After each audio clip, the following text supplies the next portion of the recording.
Hola, adventure amigos. Welcome to a sunny end of December day in Puerto Vallarta. Did you guys think we'd forgotten about you?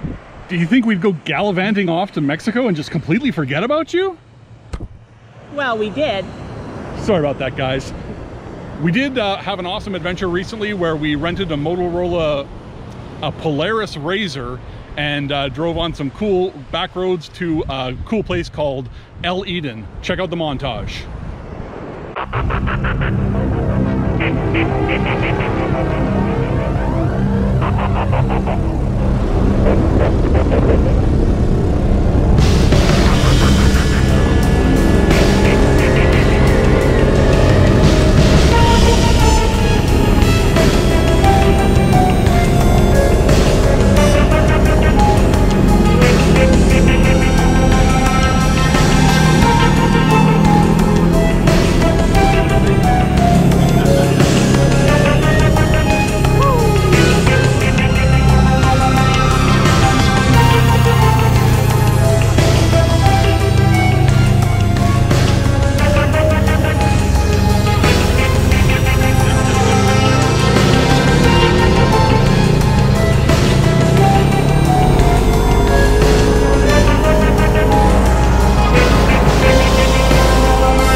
Alrighty guys, that was our adventure to El Eden, famous for, in 1987, filming the best action movie ever, Arnold Schwarzenegger's Predator. Really enjoyed it. Thanks for watching. And if you, or just in case you didn't know, we have other videos. We had some pretty good adventures and went to Wells Gray Park this past summer, so you should check it out. Thanks for watching. CJ out.